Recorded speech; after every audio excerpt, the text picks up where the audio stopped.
Hey everybody, I'm Louis Bolden. Today we're talking safer schools. Mass shootings are an unfortunate reality in the United States, but our creative problem solvers around the country are finding solutions to make sure our children are whole, our schools are safe, and our law enforcement are properly trained.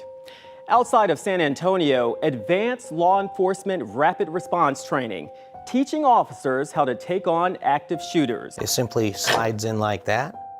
Door barricades, locks, and alert systems. A Michigan company's products proved successful in one school shooting, now selling like gangbusters to others. We'll show you their latest products. In Houston, it takes a village. Whether it's problems at home, academic challenges, or behavioral issues, an early intervention program seeks to keep children whole before small issues escalate. Trust me, you're going to shut those people down and those kids down. Can an anti-bullying campaign prevent mass shootings? We explore in Orlando. And in Jacksonville, we show you how attack-resistant doors and windows can help fortify a school. I'm Louis Bolden. This is Solutionaries.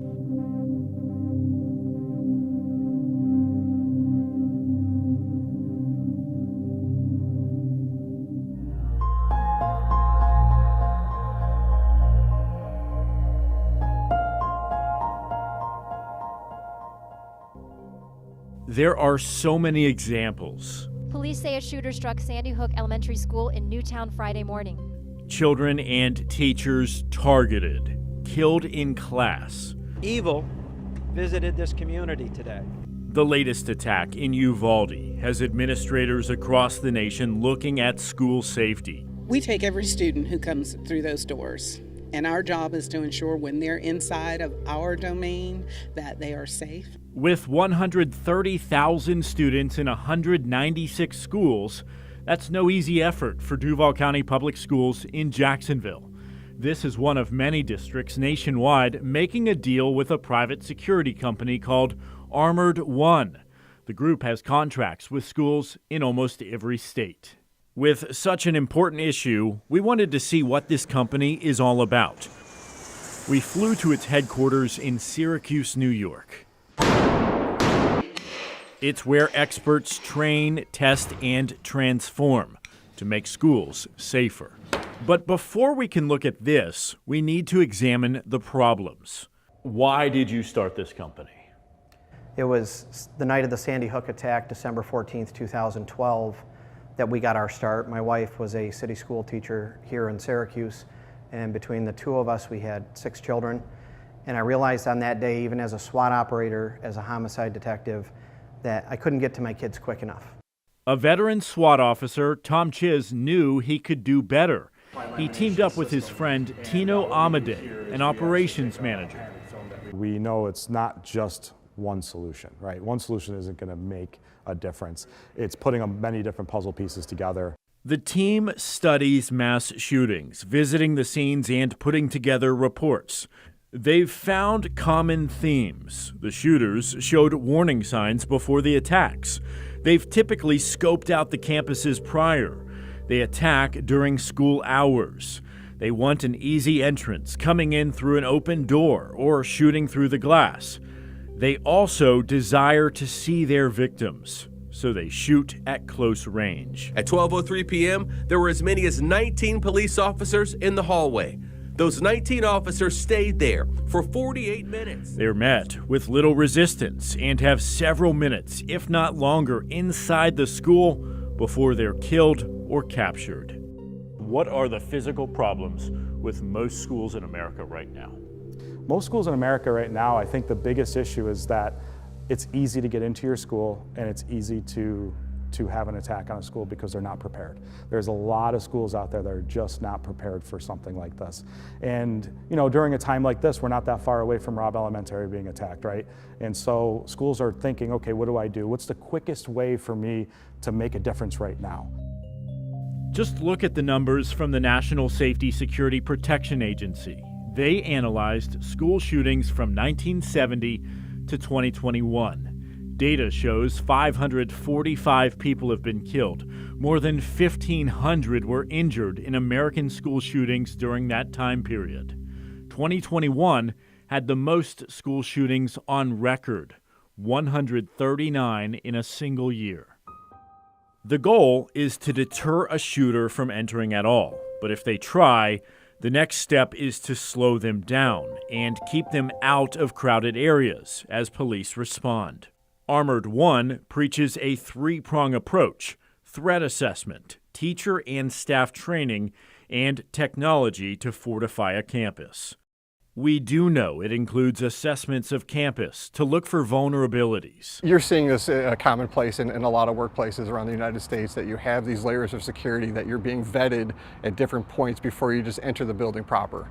Schools should absolutely be the leaders in this. They're the ones that everybody should be vetted on the outside and have these procedures to just kind of slow down the process and make sure that we're looking at everything with a discerning eye. Armored One manufactures attack-resistant film and glass, which go on windows and doors. They point out it is not bulletproof, but it can still make a big difference. We went to the range to test it out. All right, we're going hot. Chiz shows us what it's like to shoot traditional tempered glass. One pistol shot and one punch, and the shooter is in. The shooter needs to reach in and unlock a door. That's all they're looking for. This film the company makes goes on after a window's in place. It takes a few bullets and cuts down on the shooter's visibility. Clear. So now we're going to transition to a baseball bat. But it doesn't take long to breach the door. That's failure. Finally, we get a demonstration of the company's safety glass. This has an outer layer of film and a thicker layer in between two panes of glass. We're going hot.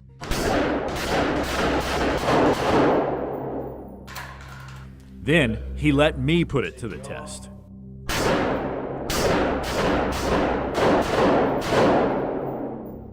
So this glass has 70 rounds in it from an AR-15 and then a 9mm handgun. We have some small holes, but the question is, am I going to be able to break through it with this baseball bat?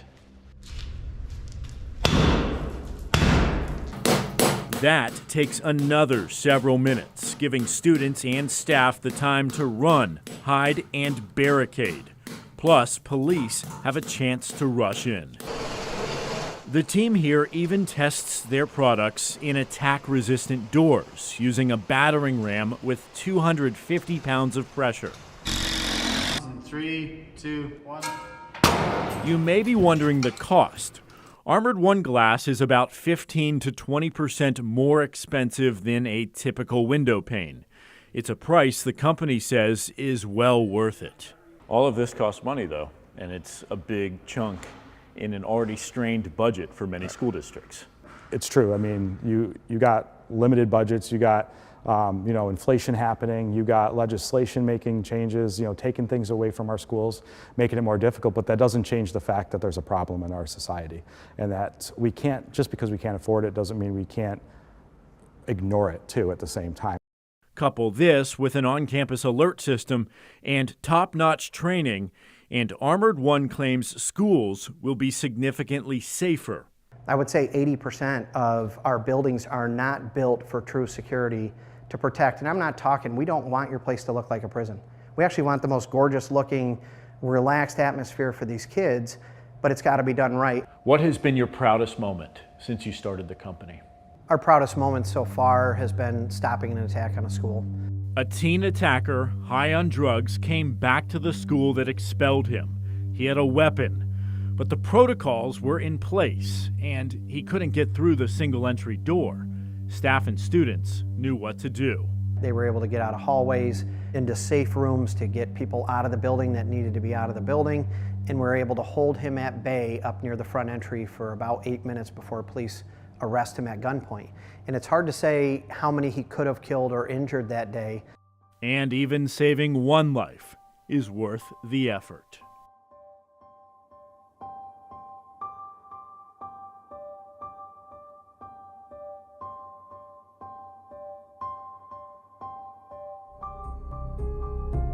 Hit subscribe and leave us a comment below.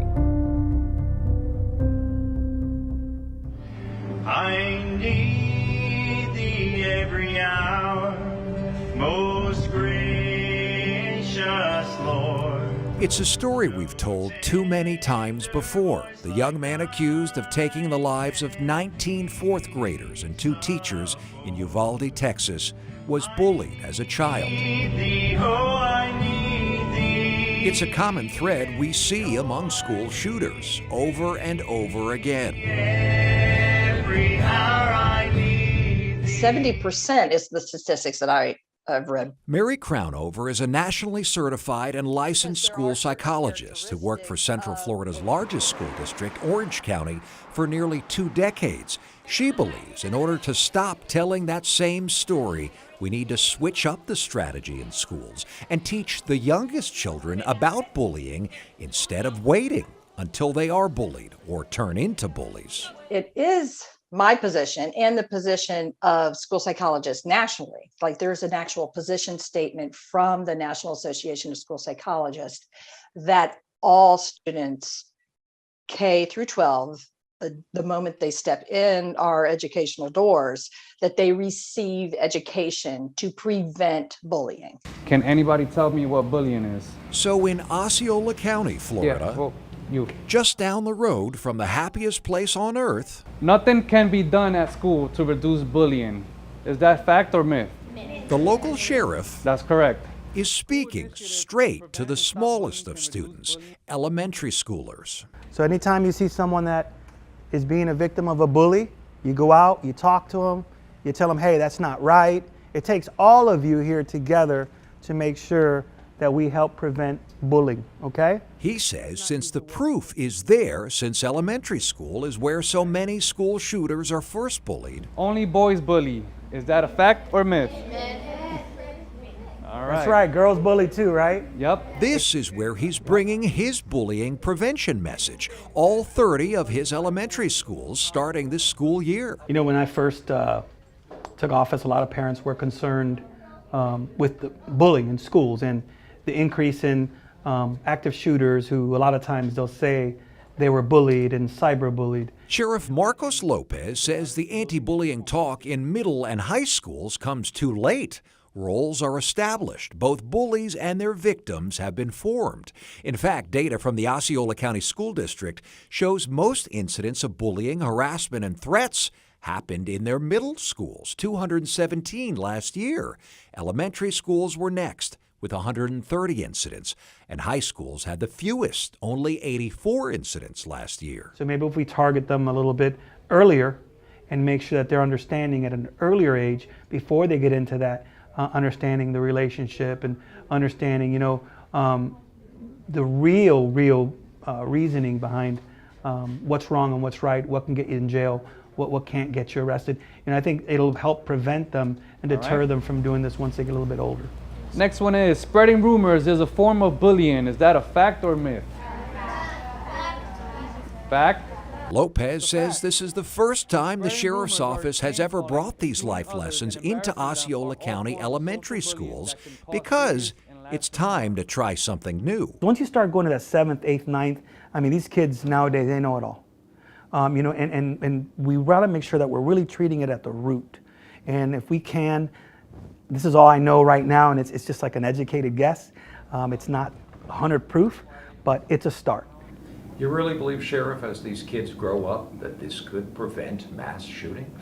Well, as we've seen all over the nation, every active shooter that they've apprehended alive is blaming it on he's been bullied. Bully this, bully. I don't know if it's an excuse or if it's just a copycat excuse, but as of right now, we don't have anything other to go on.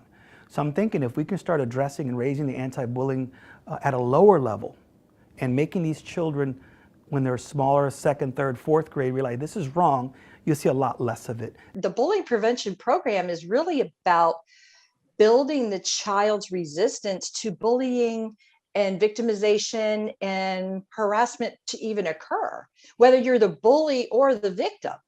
So bully prevention education is really teaching the child to be a socially, emotionally healthy human. Mary Crownover, the school psychologist, says the earlier children learn about bullying, how to protect themselves and protect their peers, the better they'll all be. Will it do what the sheriff is intending, which is preventing kids from turning into hardened bullies as they grow up?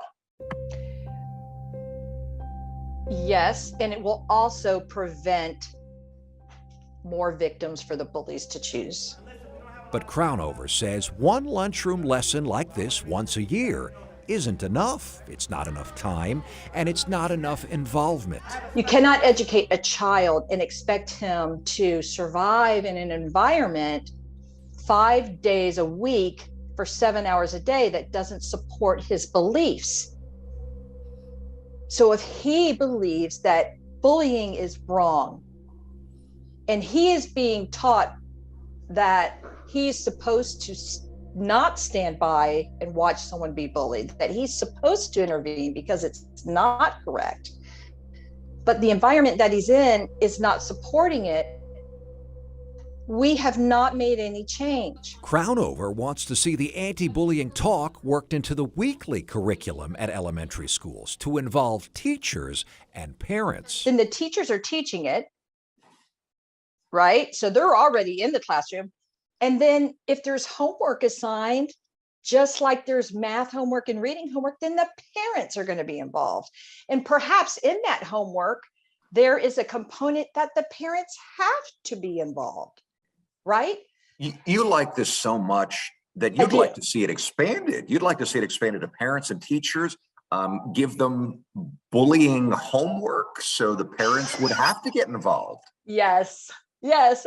You know, parents should be involved. You know, you, as a parent, you should ask your child, how'd your day go? You know, your child might be a victim of a bully. Ask them, hey, are you okay? What happened today? They don't want to talk about it, there's a problem. But also, you as a parent, you might have a child who's a bully. And if your child is a bully, then you have a problem. You need to start addressing that issue. Because we can't catch them all. We can't address them all. We can only address the ones that we catch and are brought to our attention. But as a responsible parent, you really need to be talking to your child, making sure that they understand that bullying is bad. This is not real, this is fake. You're just gonna say, I don't like your shirt. How's that? I don't like your shirt. Okay, and that hurt your feelings, right? For now, the school district says it's counting on the sheriff. That's why you have to say something if you see something, because that way we could put a stop into that bullying before it becomes into something much more serious like a crime. And his school resource officers to teach the bullying prevention message, at least in elementary school. And even the sheriff admits that might not be enough. You know, there's no perfect system to try to help prevent anything. All we can do is try new things and experiment. But earlier is better than later, and something is better than nothing, says Mary Crownover. And so, will this prevent school violence down the road? Yes. Because our students and therefore our population of young people will be emotionally healthier, more resilient, have better coping skills for when bad things do happen, and they'll be they'll be healthier. So less violent. If you're barricaded, they can't access you.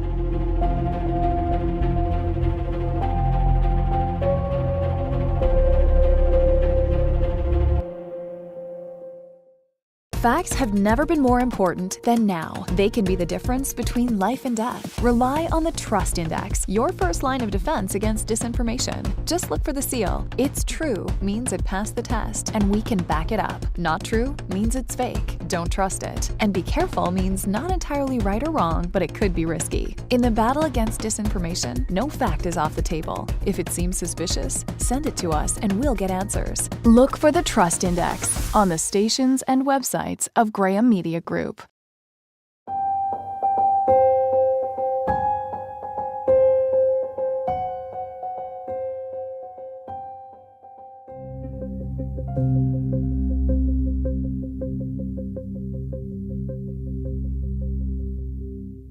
Right after the Uvalde shooting, June picked up, and it's been nonstop. This summer has been the busiest on record for NightLock, a security device provider in mid-Michigan. You take a phone call and you have 5 emails while you're on the phone. And it's been like that. It started in December with Oxford, and it really hasn't let up since. A quarter of NightLock's annual sales were shipped just in June, and owners believe the tragic school shootings in Oxford and Uvalde, as well as school districts wanting to prepare for the upcoming school year, contributed to the dramatic increase in sales. Now, these 4 skids sitting here are going to West Virginia, one of them is going to Dallas. The other one, I think, is going to Pennsylvania. Based in Mount Morris, NightLock is less than an hour from Oxford High School, which had their devices in place. Knowing that our door barricades were on those doors and watching those kids in those classrooms, it just felt good that our door locks were protecting kids. It's a simple product that's proven effective. We have 2 styles of door barricades, and this one right here is engaged with the floor. It simply slides in like that. Then we have this one that engages with the door frames. So this one has a floor plate, and they both withstand about 1,500 pounds of force. To give you a sense of just how much demand has increased, NightLock was getting about 5,000 locks in every month. Now they're seeing upwards of 20,000, and they're shipping 50 of these boxes every single day. School safety expert Tom Meinsberg is a former Michigan State Police SWAT team leader. He says deadbolt locks can get expensive and recommends districts consider door stoppers. If people barricaded, stayed in place, and put up the obstacles, you got about a 5-minute survival window. That's what they had in Oxford. They had to survive 5 minutes before the police were there encountering the suspect. If you're barricaded, they can't access you. Meinsberg says its design simplicity and price tag make NightLock a competitive option for school districts. We're never going to get 100% of the threats. There's some individual out there that's very hidden. We're not going to be able to avoid it. And if my training is basically, once it's compromised, then you minimize the impact. And by keeping people behind barricade areas. After several devastating mass shootings, the Mid-Michigan company is expanding its product line. They are fire retardant, blackout material, and they block the view. And they're made right here in Michigan? Yes, right here in Mount Morris. During an active shooter event, the protocol says, lock the door, turn out the lights, cover the window, hide the kids. So you want to cover the window so the bad guy can't see into the classroom to see any targets. So we have blackout shades that we patented, and we started selling about 1.5 years ago, and they're really popular. They've also created an early alert notification system so that when a security lock is activated, everyone in the school is notified immediately. Everybody expects that the shooter's going to come in the front door, but maybe he carried it in with him in a backpack. You don't know when it's going to happen. It could be inside a classroom, it could be in the hallway or a bathroom. So if a teacher in one end of the building knows she needs to go into lockdown, but she doesn't have time to call 911, then it puts out the message right away to the police, administrators, other teachers, and the ball gets rolling quicker, and the emergency responders get there quicker. You have to stay on the cutting edge of things for security purposes. I mean, the threats are getting faster, closer together. If you're not evolving and creating new products, then you're putting these people at risk, and you're not doing your best to protect them. You got to keep trying, you got to keep pushing forward and try your best to have the best solutions that you can. Every lock helps. Maureen Castle is an assembly worker during the summer months, but during the school year, she's a cook at an elementary school in Genesee County. And she says the work she does at school and here in the warehouse is making a difference. I think it did help in Oxford, and I think that it can help in other schools. And it's just another solution, that can help. It's not everything, but it's a solution that can help, and I hope it helps. Even if it helps just a few, it's worth it. It's one solution in a complex scenario with clear limitations. While the terms mental health and gun control have often been relegated to buzzwords, experts know there are a million pieces to solving this puzzle. We're probably never going to eradicate the whole problem, Humans are human, and people have issues. and you just have to be prepared. Your staff has to know how to recognize issues with the students and other staff members. The device that the responders can't get through secures the room, but if they can't open it from the outside to release it, the fire marshal won't let them have it. Michigan is one of the states, there's 11 states that have written legislation to allow classroom door barricade devices.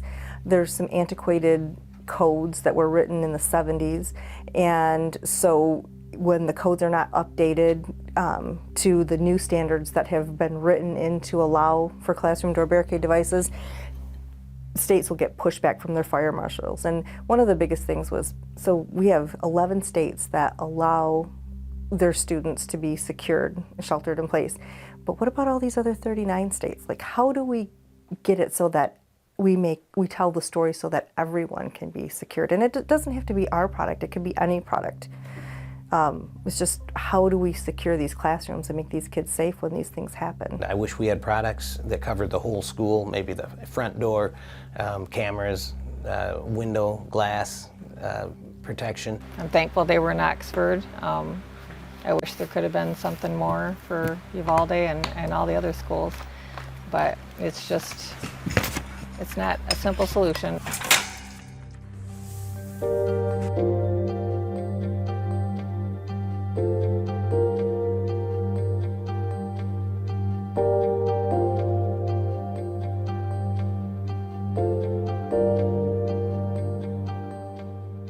I was scared for my life. Nobody should go through this. Unfortunately, I thought that after Santa Fe, we were really making some progress. The shooter shot through the window. If the shooter was gonna come in, we just ran out of the room. But everything that happened in Uvalde told me, why did he do this? There may be other clues out there right now that we're not aware of. It's just not working. Michael Matranga, I'm the current owner, founder of M6 Global Defense Group. I'm a former United States Secret Service agent, former counter-assault team operator under the Secret Service's Special Operation Division, and then Presidential Protective Detail agent. It's everybody's responsibility. It doesn't matter if it's at school or if it's in your community. You need to learn the signs and symptoms of pre-attack behavior. It doesn't necessarily mean that it's going to happen at a K-12 campus. It may happen in a grocery store, like in Buffalo.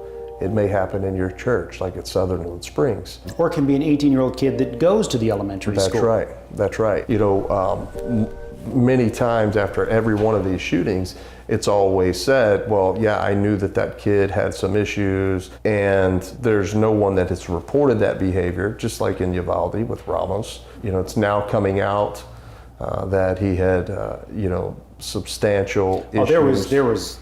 There was a ton on Ramos. There's a ton. Having one threat assessment team for a district is not enough.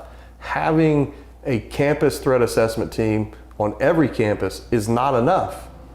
We have to go deeper than that. We have to have a community resource or a resource within the district that's going to help treat the cause. We build $100 million stadiums for high schools, but yet we can't find $100,000 or $200,000 annually to support a social emotional learning or emotional intelligence program for our staff, our students, and our parents. You know, in the case of Robb Elementary in Uvalde, a lot has come out that the shooter was likely bullied for the way he dressed, the way he spoke, possibly his family. He also had hundreds of days that he was absent from school, didn't drop out, was actually involuntarily withdrawn.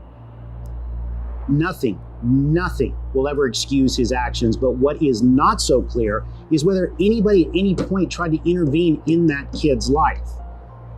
In our area, operating in dozens of schools across Houston, across the state of Texas, and across the country, there is a program that is trying to bring an entire community of support into the schools. So those kids who are most at risk for whatever reason are shown there is help and there is a different way to go. You never cry unless you're in a dilemma, and I was in a dilemma. My first name is Yolanda. My son's name is Keith. And that's his handsome face on that brochure. That's his handsome face. Okay, tell me about that. What was that picture for? That picture right there was, he went to Hollop. We met Mr. Renfro here. We was kind of like in a dilemma. We had lost our house, and we was homeless. So The school with Mr. Renfro helped us to get into a hotel so that we can be able to get things organized. They even had it so that the kids would still go to the school, and they had transportation to come and pick them up. Mr. Renfro was kind of like a guard dog, if I may say, which is a good one, because he was there at everything. My name is Porter Renfro IV. I'm a student support manager for A-Leaf ISD through CIS Communities and Schools. Students have a lot of need for different things. Primarily here is food, clothing, backpacks, school supplies. So they all know that my room is like a one-stop shop if they actually left something at home or if they just don't have it. We can almost provide anything, and I always say from a pencil to rent that's late months. Anything that we can do to remove the barriers that's stopping them from being successful. The challenges that we see in the families that we work with can sometimes be severe. Some kids may have some needs that some of the campus administrators may not know about. And that's where we come in and try to fill that need. Communities and Schools, the largest dropout prevention program in the nation, is about providing integrated services to empower students to stay in school and achieve in life. We assess what our students need. Oftentimes we reach out to our teachers. We talk to our teachers first about the social-emotional piece of our students and the needs. It's not just only academic, but there are social needs that our students need. If a family is in a situation where there are those kinds of stressors like food insecurity, housing insecurity, then that does impact students' well-being. And so that's where the mental health support, wellness support really is vital. A part of our role on the campus is to give that confidence to them, let them know that they can do it, cheer them on, show them in some cases how to do it and how it can be done. Use examples from the community as well as your own personal examples. So the potential, you see it, you help them to realize their potential and so they can be successful and then move in a different direction and realize that it doesn't have to be this way, it could be greater. And you show them how it can be greater. It's a blessing.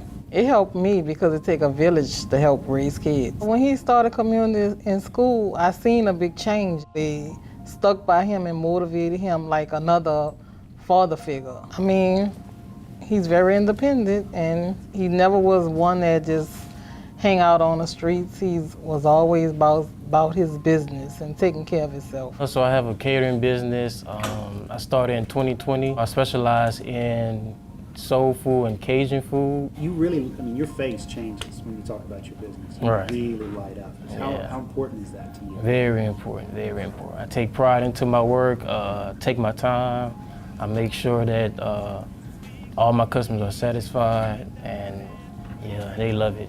They love it. So I have my little brother and my nephew, which they are young of age. So once they go out to be 16 and time for work, they will know, how to work, how the work going, how to get paid, how to be, work on time, and the work that they need to know. Do you have anything you like to cook in particular? Favorite dish? Yes. What? Fried chicken. Fried chicken? Do you have any kind of special way you do it or anything? No, I just do it his way, DJ way. The DJ way, I like that. Okay, all right. How critical was Communities and Schools to your son's success? Very critical. Very critical. Do you think he'd be in college now without the program? He would have because he got a praying mom, but he also had someone to enhance him a little bit more, and he had people that was looking forward to him moving to that next level and was telling him, was feeding him, hey, I know you can do it, Keith. I know you got it in you. Just study a little harder. You have to train them constantly. You have to equip them with the equipment that they need if they're going to perform on the day when the attack happens.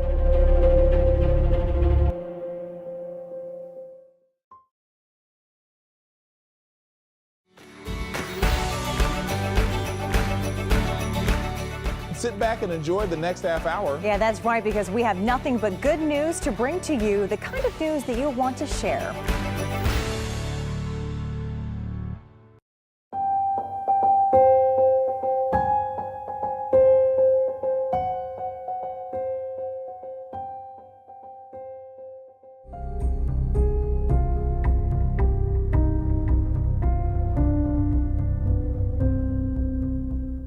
And to see those little faces on those crosses, it's not right. This should not have been something that happened. I've never been scared like this before. If we don't change nothing, it's going to be the same and it's going to happen again and again. It's unbelievable. And your mind instantly goes back to the kids that you know in your life, the ones that are supposed to be enjoying those last days of school, hanging out with their friends and laughing.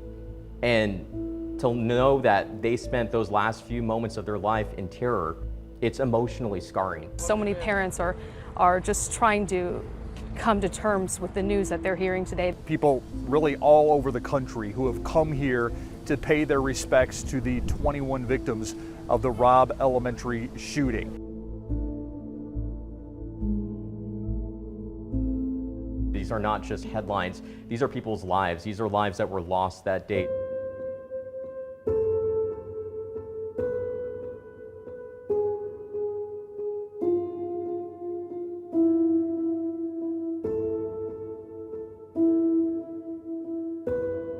Whenever you have a situation like that unfolds, and when you see that delayed response, it turns to anger and frustration. What you see is the typical police response time is about 3 minutes. So that's lightning fast. You're not going to get any faster than that unless you're lucky and there just happens to be a police officer standing right there when it starts. Of course, the event doesn't end just because that first officer arrives on scene. And so that's the number we're talking about. From 911 call to first officer on scene is about 3 minutes. Obviously then the officer has to figure out where the attacker is, go find the attacker and stop the killing. So that can take longer than that. I'm Pete Blair. I'm the Executive Director of the Advanced Law Enforcement Rapid Response Training Center at Texas State University. We're currently out at our range facility in Maxwell, Texas.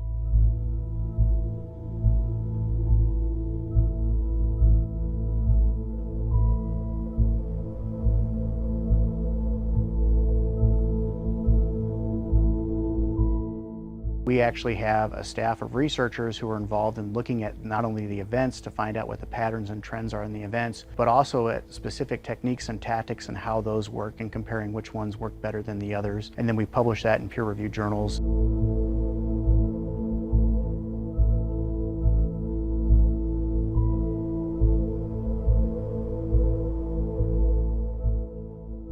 They heavily rely on that research to guide them in understanding these situations that happen and how to better prepare for that. Anytime we have a major attack, there's always an uptick in the number of requests, but our requests have gone up about tenfold in the month following Uvalde and have continued on from there.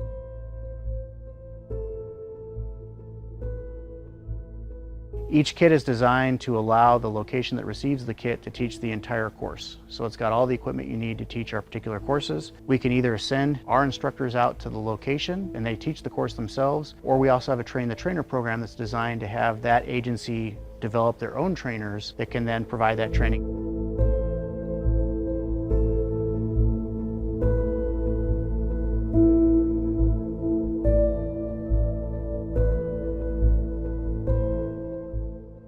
Each situation is not the same. They can only take what they learn from one situation and apply it to the next. You have to train them constantly. You have to equip them with the equipment that they need if they're going to perform on the day when the attack happens. It's not like just being a police officer gets you experience and all of a sudden you're this tactical genius who can handle these complex situations. So because you're not developing that practice and that skill on the job every day, you have to train to develop that skill so on those rare days that you do need it, you have that skill set in place.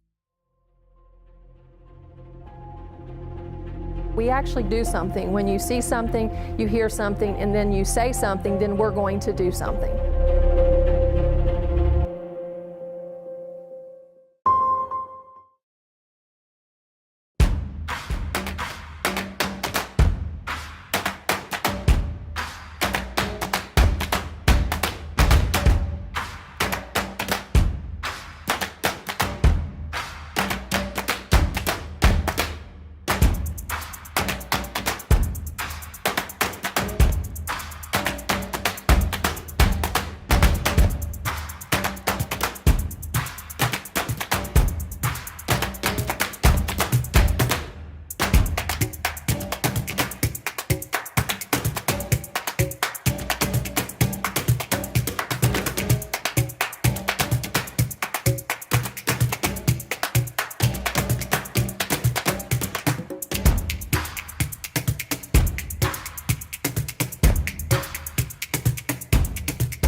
Be sure to subscribe to our Solutionaries channel. We're just getting started.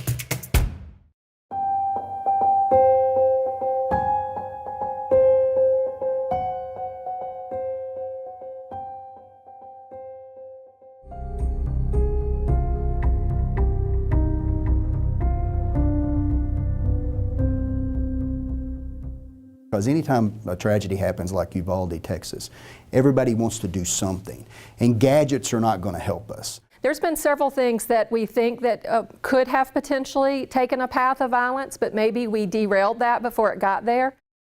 I'm Chris Perkins. I'm the Chief Operations Officer for Roanoke City Public Schools. The research tells us, Secret Service and Department of Education conducted this research, tells us that the K-12 school attacker, and approximately 81% of the time, is going to tell someone their intention. And approximately 59% of the time, that school attacker will tell more than one person. So we've got to create ways to build relationships and trust. But most importantly, we've got to create ways that if I do see something, I need an avenue to say something so I don't take ridicule or bullying because I may have told on another person. And so anonymous tip lines is one way or one avenue that we can go down. There's been several things that we think that could have potentially taken a path of violence, but maybe we derailed that before it got there. I'm Rhonda Stegall, Assistant Superintendent of Roanoke County Public Schools. We have the See Something, Hear Something, Say Something campaign. We have a 24/7 monitoring system called Speak Up, where anybody, students, parents, community members can make a report on that line. On any of these tips, there's something happening, and it's our job to get to the bottom of it and work with the parents to help get support. If it's an immediate issue where there's a possibility of danger, it'll be 911 to be contacted and the local police will be involved. If it's something that, I saw something that's odd, that individuals, they're generally very happy, but there's something wrong, we can take that information and work with. Because a lot of the times there's commonalities with school attackers. There is no specific profile, but as an example, a commonality is, like I said, the 81% will tell someone. Another commonality is 91% use a handgun. The tip line at the rudimentary foundation of this is a very beneficial tool going forward to complement all the other things that we are trying to do as a school system. The limitations really are the lack of reporting. So there's lots of things out there, and we hear the same things that the Secret Service report said. Oh, we thought they were kidding. When we do threat assessments, we will ask our students, did you hear anything about, oh yeah, I saw it, I heard it, I didn't think they were serious. He does that stuff all the time, I didn't, So it's the getting past that hesitancy to report. So we've had multiple localities, even outside of our state of Virginia, reach out to us interested in the campaign and wanting to use our poster and our information. So we've shared that information. So we're proud of this campaign. However, it can be better because we want more reporting. And the way we can do that is to educate, and that's what we started this year, educating our stakeholders. And we want them to feel comfortable to report and to see that we actually do something. When you see something, you hear something, and then you say something, then we're going to do something. And if we go through a proper risk assessment or threat assessment based on that information we receive, then we can prevent that. And that has happened. We have worked through those. And we have been blessed in that we have created this culture of safety in our school system to where I believe that the majority of our students feel comfortable going to an adult and saying, I saw this.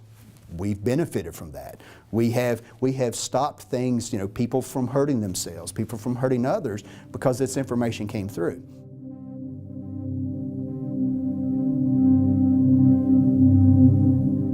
There is a lot to discuss here, and we'd like to hear your opinions. Drop a comment below and make sure you hit subscribe to stay up to date with Solutionaries.